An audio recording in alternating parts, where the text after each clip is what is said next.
Thomas Dixon Jr. y William Luther Pierce son dos referentes ideológicos para el supremacismo estadounidense, aunque nacieron en momentos históricos distintos que respondían a coyunturas sociopolíticas diversas, tuvieron unos ideales comunes y compartieron una trayectoria biográfica similar.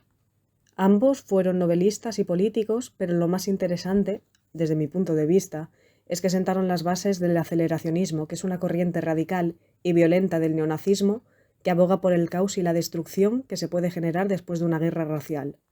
Los aceleracionistas, por su parte, consideran que esta guerra racial sería la segunda guerra civil que tendría el país. Por mi parte, he escogido a estos dos personajes porque son bastante desconocidos dentro de la ultraderecha, que, ya de por sí, es un fenómeno poliédrico y, bueno, creo que nos podrían ayudar a comprender mejor el supremacismo que abanderan a día de hoy en Estados Unidos estos grupúsculos que son proclives, entre otras cosas, a establecer un etnoestado blanco. La importancia de estos personajes radica en su faceta literaria más que en su carrera política, porque, al menos en el caso de Dixon, sus obras se adaptaron al cine, mientras que las dos novelas más conocidas de Pierce inspiraron al movimiento de milicias actual. Aquí subyace la clave de su éxito, y es que tanto sus distopías catastrofistas como el tratamiento que se hizo desde la adaptación de las obras de Dixon en el cine sirvieron como una herramienta de control social que, desde mi punto de vista, propiciaron también las políticas del momento. Dixon escribió Trilogía de la Reconstrucción y Trilogía sobre el Socialismo en una época en la que se había institucionalizado la legislación Jim Crow que segregaba racialmente a la ciudadanía estadounidense. Este régimen estuvo vigente desde 1876, periodo que se conoció como Reconstrucción, donde la aristocracia sureña blanca demandaba la vuelta de la esclavitud, hasta 1965, época en la que triunfó el movimiento de los derechos civiles, mientras que Pierce escribió The Turner Diaries y Hunter a finales de los 80, durante la fase literaria que se conoció con el nombre de preparacionismo, que, como su nombre indica, se caracterizó con una fase conspiranoica en la que se instaba a la ciudadanía a armarse frente a una supuesta y posible oleada de invasión soviética. Esto es importante porque esta fase también coincidió con la segunda ola del feminismo, denominada algunas veces radical, que permitió a las mujeres erradicarse del yugo de su marido y en general de lo que suponía un matrimonio no deseado.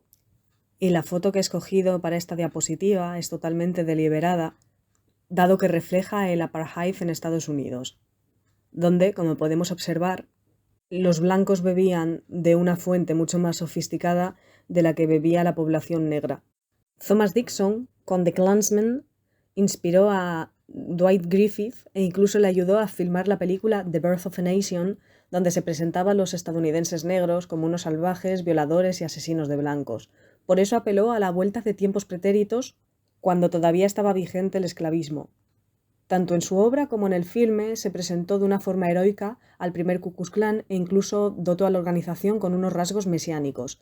Aunque él hizo alusión, como he dicho, al primer Klan que surgió al finalizar la Guerra de Secesión, es decir, cuando concluyó la Guerra Civil estadounidense, este fue disuelto en 1870 por el republicano Ulysses S. Grant, pero tanto su obra como la película incorporó elementos sin precedente como la cruz candente que se ponía enfrente de las casas de los ciudadanos negros o diversos tipos de tortura.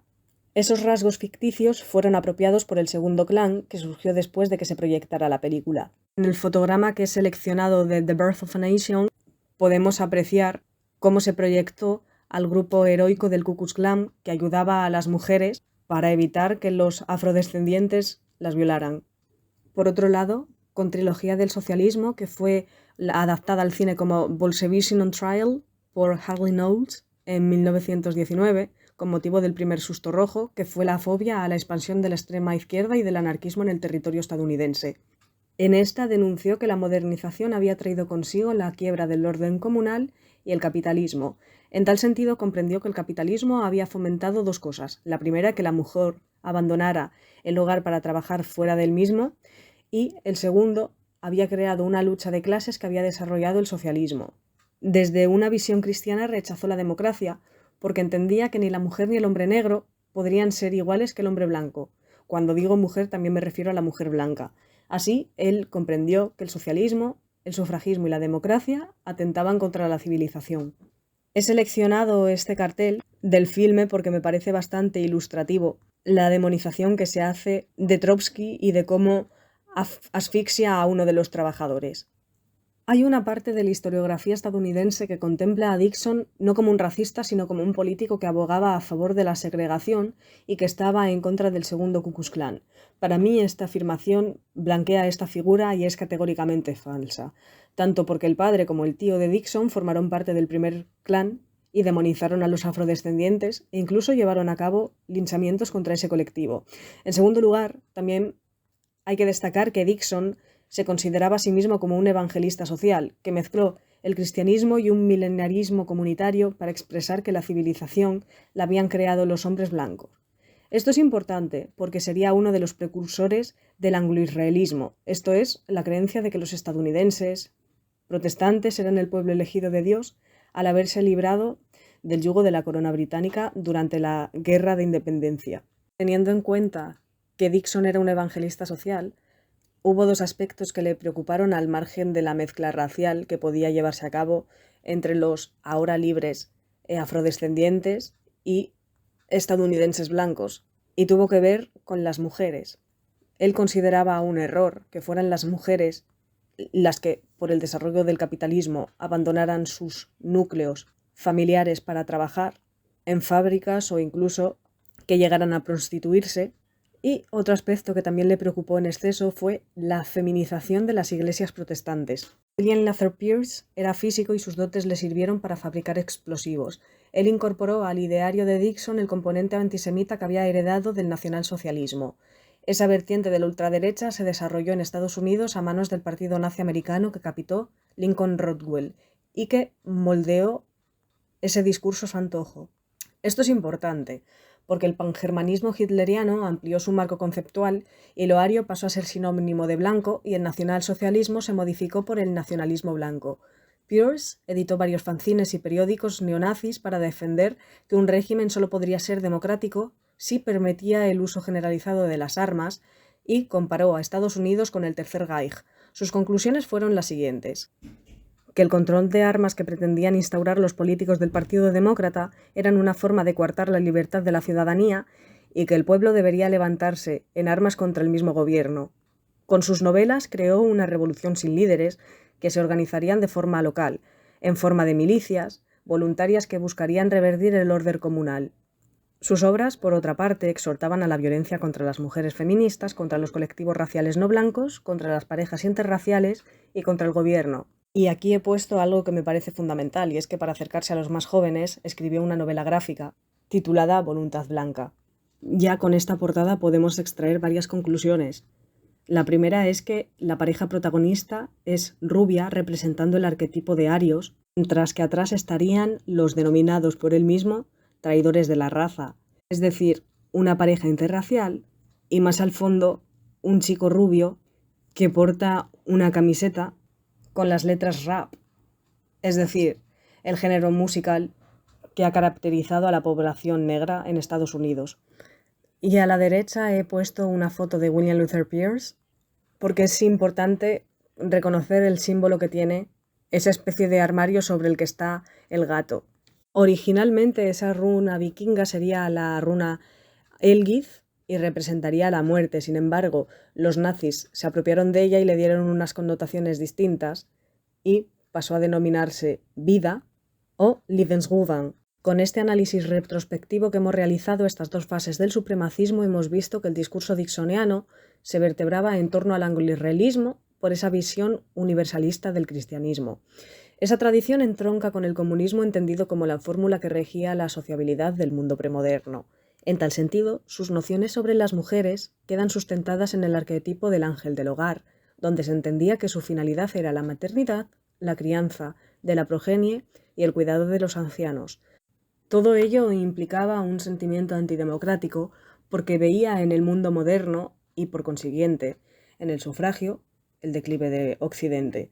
Por su parte, Pierce, aunque consideraba que el cristianismo era importante por su función histórica, su pensamiento se adscribía al marco del nacionalsocialismo y, en consecuencia, al esoterismo nazi. De hecho, hay notas del mismo Pierce en las que he encontrado referencias a su carácter ateo. Pierce, por su parte, también consideraba que la célula que regía la vida era la comunidad y era ésta la que debía regular la vida de la ciudadanía. Por tanto, era antigubernamental. En este contexto, el órgano más importante del localismo sería el cuerpo miliciano armado, y, en su ideario, las mujeres ocupaban un lugar destacado y, acorde con ello, lo hacía su lucha contrarrevolucionaria. Es por ello que en el PowerPoint he puesto mujer contrarrevolucionaria, porque, aunque es cierto que se quería rebelar contra el sistema establecido, no eran feministas. Es por ello que estaban por encima del ángel del hogar que había preconizado Dixon y que, en líneas generales, era un arquetipo de la feminidad victoriana. Aún así, se deja constancia en las novelas que la propia mujer, por muy contrarrevolucionaria que fuera, estaba supeditada al poder del hombre, y por consiguiente el hombre podía vetar todas sus objeciones, en las asambleas, etc. A lo largo de esta exposición hemos visto que estos autores no tuvieron dificultades a la hora de adoctrinar a la sociedad a través de novelas, de cine y novelas gráficas, porque el supremacismo estaba arraigado en el país, entre otras cosas, por la oficialización de la segregación racial. En tal sentido, la cultura de las armas siempre ha estado vinculada al país desde la Guerra de Independencia Americana y, por tanto, siempre se usaron contra los considerados invasores, es decir, las minorías raciales. Hemos visto también que en estas fases del supremacismo, lejos de reemplazarse, se retroalimentaron porque la ultraderecha se amoldaba a las coyunturas sociopolíticas del momento histórico en el que vivía. Es por ello que Pierce, sin rechazar netamente los planteamientos que expuso Dixon, preconizó una revolución sin líderes a través de la configuración de milicias antigubernamentales que construyeron un relato en torno a la violencia, en torno al comunitarismo y en torno a la lucha contra el modelo federal. A día de hoy, el movimiento de milicias se inspira en estos postulados. Y bueno, para concluir, decir que la metodología que he empleado para realizar el trabajo ha sido la exégesis de las obras literarias que he encontrado de ambos autores.